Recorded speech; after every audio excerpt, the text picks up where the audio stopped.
International social media पटे पर रख गए। आज इस बुलेटिन में बात होगी भारत और रूस के बीच हुए बड़े समझौते की। संसद में चौतरफा घिरी मोदी सरकार की।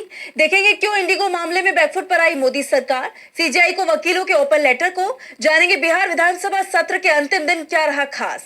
और बुलेटिन के आखिर में देखेंगे जाने माने कार्टूनिस्ट इरफान की किस खबर पर पड़ी तिरछी नजर। लेकिन दिन भर की तमाम बड़ी खबरों से पहले एक नजर आज की सुर्खियों पर।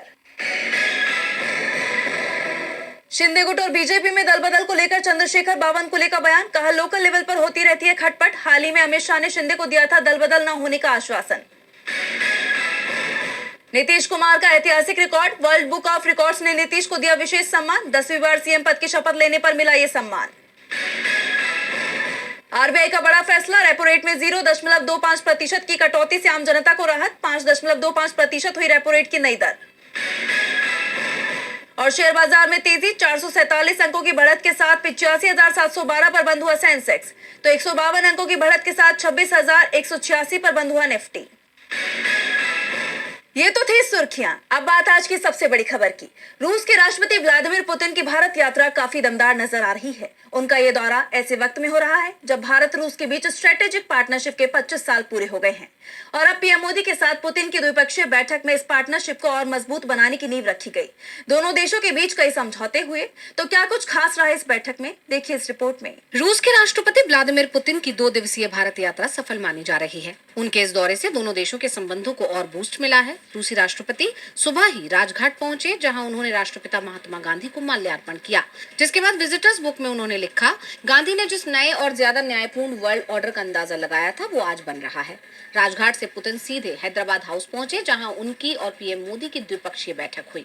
इस दौरान दोनों नेताओं के बीच सामरिक आर्थिक मुद्दों पर चर्चा हुई। पीएम मोदी ने यूक्रेन युद्ध का जिक्र करते हुए कहा कि मुझे विश्वास है कि रूस और यूक्रेन जल्द ही शांति के रास्ते पर आगे बढ़ेंगे। भारत तटस्थ नहीं है बल्कि मजबूती से शांति के पक्ष में खड़ा है। इस पर पुतिन ने भी कहा कि रूस शांति चाहता है। बैठक के बाद दोनों नेताओं ने ज्वाइंट प्रेस कॉन्फ्रेंस की और भारत रूस के बीच हुई कई समझौतों को आदान प्रदान किया, जिसके तहत भारत और रूस के बीच कोऑपरेशन और माइग्रेशन पर एग्रीमेंट, अस्थायी श्रमिक गतिविधियों पर समझौता, हेल्थ केयर और मेडिकल एजुकेशन पर समझौता, फूड सेफ्टी और स्टैंडर्ड्स पर एग्रीमेंट, पोलर शिप्स और मैरीटाइम कोऑपरेशन पर समझौता, फर्टिलाइजर पर एग्रीमेंट।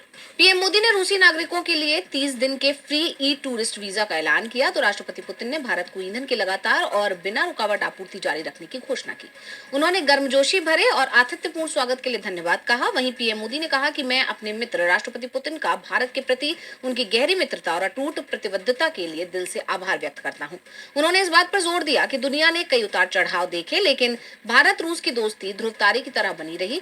पुतिन के इस दौरे को पश्चिमी देशों के लिए बड़े संदेश के रूप में देखा जा रहा है, जो यूक्रेन युद्ध को लेकर भारत पर रूस से संबंध तोड़ने का दबाव बना रहे थे। भारत और रूस की हर तरफ चर्चा हो रही है तो विपक्ष ने भी इंडिगो से लेकर पॉल्यूशन तक कई मुद्दों पर चर्चा की मांग की। विपक्ष ने संसद में मोदी सरकार के खिलाफ जमकर प्रदर्शन किया। टीएमसी सांसदों ने संसद परिसर में मोदी सरकार की घेराबंदी की, जमकर नारेबाजी की। तो वहीं डीएमके सांसद और केंद्रीय मंत्री किरेन रिजिजू के बीच तीखी बहस देखने को मिली। तो क्या कुछ हुआ संसद में, जानेंगे इस रिपोर्ट में। संसद के शीतकालीन सत्र का आज 5वां दिन काफी हंगामेदार रहा। संसद में एयरलाइन इंडिगो से लेकर पॉल्यूशन तक कई मुद्दों की गूंज सुनाई दी। विपक्षी दलों के सांसदों ने इंडिगो संकट और अमेरिकी डॉलर के मुकाबले भारतीय रुपए की कीमत में गिरावट पर चर्चा की मांग की। विपक्ष ने किसान, वक्फ समेत कई मुद्दों पर मोदी सरकार की जमकर घेराबंदी की। इस दौरान टीएमसी सांसदों ने पश्चिम बंगाल को 52,000 करोड़ रुपए का मनरेगा फंड जारी करने के लिए संसद में विरोध प्रदर्शन किया। टीएमसी ने केंद्र पर मनरेगा और बाकी केंद्रीय योजनाओं के तहत बंगाल के लगभग 2 लाख करोड़ रुपए बकाया फंड को जानबूझकर रोकने का आरोप लगाया। संसद परिसर में सांसद सौगत रॉय ने सरकार को चेतावनी दी कि जब तक केंद्र सरकार बंगाल का वास्तविक पैसा वापस नहीं करती, तब तक टीएमसी का आंदोलन संसद के अंदर और बाहर दोनों जगह जारी रहेगा। वहीं दूसरी तरफ संसद में डीएमके सांसद टीआर बालू और केंद्रीय मंत्री किरेन रिजिजू के बीच तीखी बहस देखी गई। दरअसल टीआर बालू ने एक मुद्दे पर अपनी बात रखते हुए एक हाईकोर्ट के जज को सीधे तौर पर संघ का जज बता दिया। इस पर संसदीय कार्य मंत्री किरेन रिजिजू ने कड़ी आपत्ति जताई, जिससे बवाल मच गया। किरेन रिजिजू ने पलटवार करते हुए टीआर बालू के बयान को संसद की मर्यादा का उल्लंघन बताया और माफी की मांग की। इधर राज्यसभा में विपक्ष ने इंडिगो फ्लाइट ऑपरेशन ठप होने के मुद्दे पर केंद्र से जवाब मांगा। तो वहीं आम आदमी पार्टी के सांसद राघव चड्ढा ने 10 मिनट डिलीवरी पर सेवाओं पर प्रतिबंध की मांग की। तो कांग्रेस ने उम्मीद पोर्टल में वक्फ प्रॉपर्टी डालने की तारीख को कम से कम 6 महीने तक बढ़ाए जाने की मांग की। ऐसे में मोदी सरकार चौतरफा घिरती दिखाई दी। संसद में इंडिगो का मुद्दा उठाया गया, जिस पर मोदी सरकार घिरती दिखाई दी। दरअसल देश की सबसे बड़ी एयरलाइन कंपनी इंडिगो की सैकड़ों फ्लाइट्स कैंसिल हो गई हैं। इससे यात्रियों को काफी परेशानी का सामना करना पड़ रहा है और अब इस मुद्दे पर विपक्ष ने सरकार के खिलाफ मोर्चा खोल दिया है। तो क्या है पूरी खबर, जानने के लिए देखिए रिपोर्ट। इंडिगो एयरलाइन का संकट गहराता ही जा रहा है। अब तक एयरलाइन की 500 से ज्यादा उड़ानें रद्द हुई हैं, जिससे पैसेंजर्स काफी परेशान हैं। विपक्ष भी इस मामले पर एक्टिव नजर आ रहा है। कांग्रेस सांसद राहुल गांधी ने इस मामले पर मोदी सरकार को घेरा और इस मुद्दे पर संसद में भी चर्चा हुई है। राहुल गांधी ने अपने एक पुराने लेख को साझा करते हुए एक्स पर लिखा, इंडिगो की विफलता इस सरकार के एकाधिकार मॉडल की कीमत है। देरी, कैंसिलेशन और लाचारी के रूप में एक बार फिर इसकी कीमत आम भारतीयों को चुकानी पड़ रही है। भारत हर क्षेत्र में निष्पक्ष प्रतिस्पर्धा का हकदार है, न कि मैच फिक्सिंग वाले एकाधिकार का। राहुल के रिएक्शन के बाद इस मामले ने और तूल पकड़ लिया है। शिवसेना सांसद प्रियंका चतुर्वेदी ने एक पत्र लिखकर इस मुद्दे को संसद तक पहुंचाने का काम किया। उन्होंने राज्यसभा के नियम 180 का हवाला देते हुए नागरिक उड्डयन मंत्री का ध्यान कई बिंदुओं पर खींचा। उनकी लिखी चिट्ठी में इंडिगो एयरलाइन में उड़ानों में गड़बड़ी, यात्रियों की परेशानी, उनकी सुरक्षा पर गंभीर सवाल, एयरलाइन की तकनीकी समस्या, क्रू की कमी और परिचालन की दिक्कत शामिल है। संसद में विपक्ष की तरफ से सवाल किया गया कि डीजीसीए ने बिना तैयारी के ही फ्लाइट ड्यूटी टाइम लिमिटेशन नियम क्यों लागू किया। विपक्ष के भारी विरोध के बाद डीजीसीए ने फ्लाइट ड्यूटी टाइम लिमिटेशन नियम में ढील दी है और नियम वापस लिया है। डीजीसीए ने कहा कि ऑपरेशनल दिक्कतों और विभिन्न एयरलाइनों से मिले सुझावों को देखते हुए पिछले निर्देश को तुरंत प्रभाव से वापस लिया जाता है। जैसा आप जानते हैं कि डीजीसीए ने पहले निर्देश दिए थे कि साप्ताहिक आराम की जगह कोई छुट्टी नहीं ली जा सकती।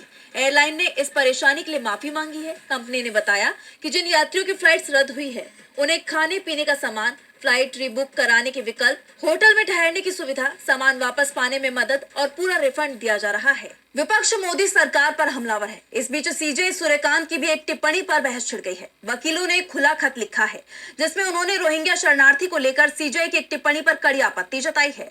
उन्होंने इसे अमानवीय करार दिया। तो क्यों सीजे की टिप्पणी पर नाराज हुए वकील और क्या है पूरा मामला, जानने के लिए देखिए रिपोर्ट। सीजे सूर्यकांत की एक टिप्पणी पर बवाल मच गया है। बड़ी संख्या में वकील, पूर्व जज और न्याय व्यवस्था से जुड़े संगठनों ने कड़ी नाराजगी जाहिर की है। उन्होंने सीजे सूर्यकांत के नाम एक ओपन लेटर लिखा है और रोहिंग्या शरणार्थियों से जुड़ी उनकी टिप्पणी को अनुचित करार देते हुए उस पर चिंता जाहिर की है। चिट्ठी में लिखा गया है कि सीजीआई सिर्फ एक कानूनी अधिकारी नहीं है, बल्कि गरीबों के अधिकारों के संरक्षक और अंतिम निर्णायक भी हैं, जिनके शब्दों का देश की अंतरात्मा पर असर होता है और इसका व्यापक प्रभाव भी पड़ता है। दरअसल सीजे सूर्यकांत ने 2 दिसंबर को भारत में रह रहे रोहिंग्या के कानूनी दर्जे पर सुनवाई करते हुए कहा था कि क्या भारत सरकार ने रोहिंग्याओं को शरणार्थी घोषित करने का कोई आदेश जारी किया है?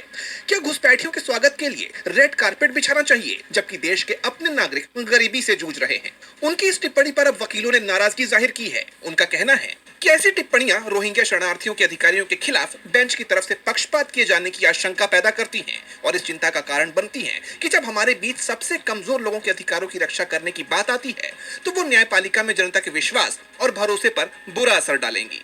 उन्होंने इस खत में आगे कहा कि सुप्रीम कोर्ट और आपके कार्यालय की गरिमा को केवल फैसलों या प्रशासनिक उपायों की संख्या से नहीं मापा जाता है, बल्कि उन फैसलों को जिन मानवता के साथ दिया और माना जाता है उससे मापा जाता है।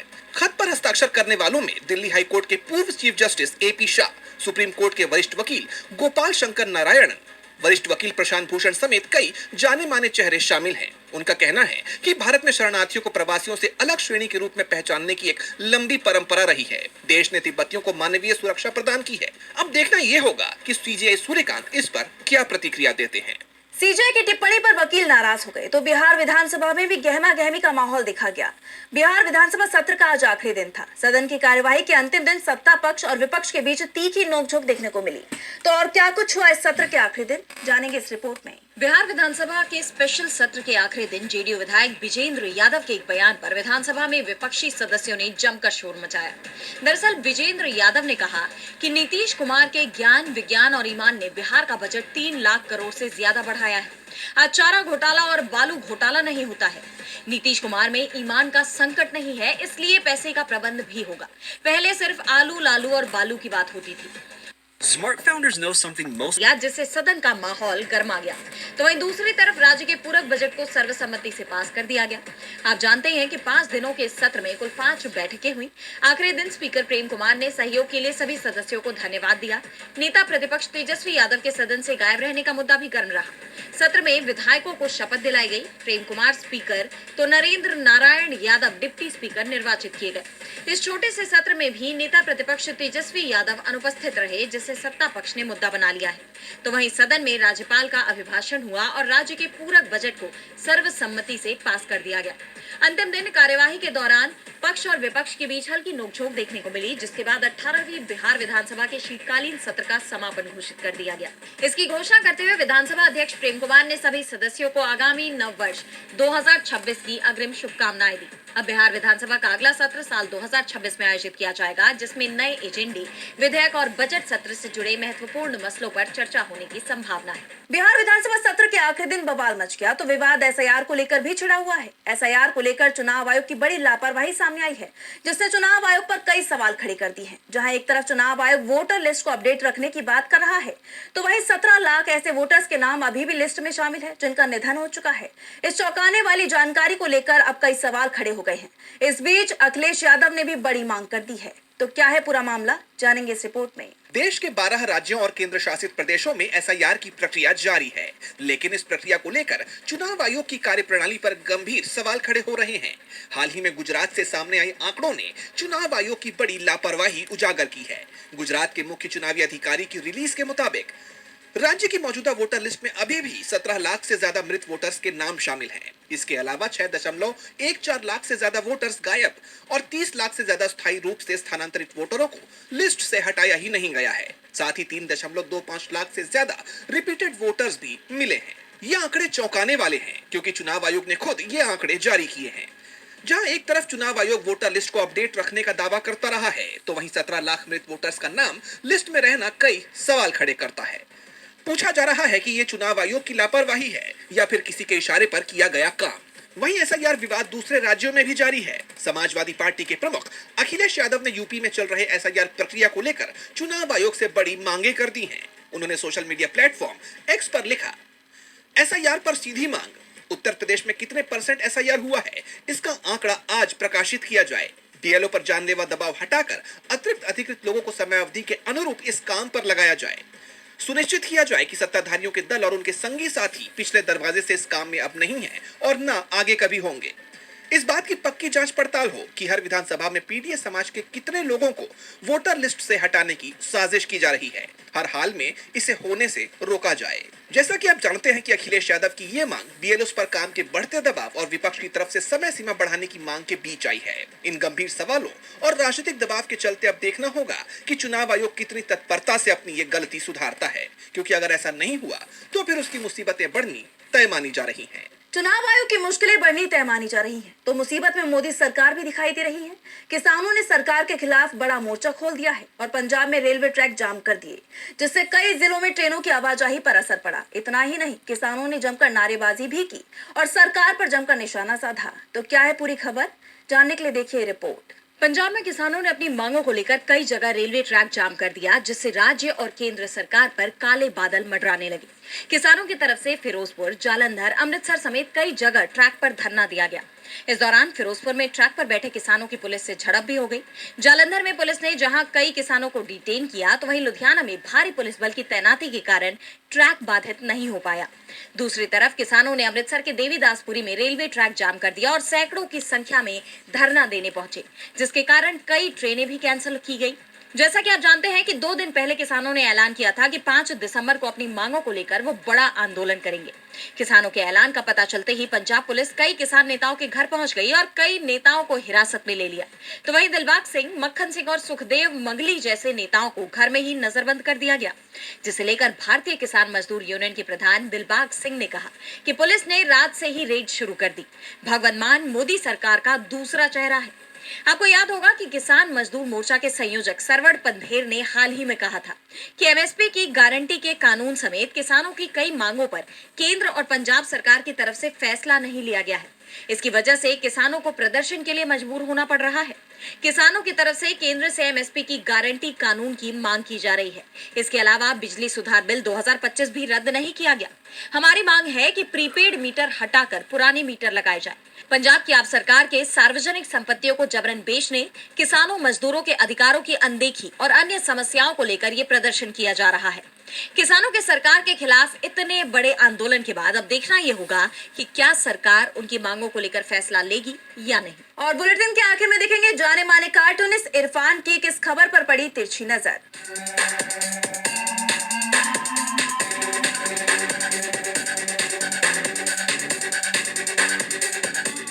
बिहार विधानसभा चुनाव के नतीजे चाहे जितने विवादास्पद रहे हों, लेकिन लंदन के वर्ल्ड बुक ऑफ रिकॉर्ड्स ने तो नीतीश कुमार जी को उनकी 10वीं बार मुख्यमंत्री बनने पर लगातार बधाई दी है, जबकि बधाई देनी चाहिए थी रिंग मास्टर मुख्य चुनाव आयुक्त को, जिनके इशारे पर ये 10 नंबरी चुनाव लोगों की नजर में 1 नंबरी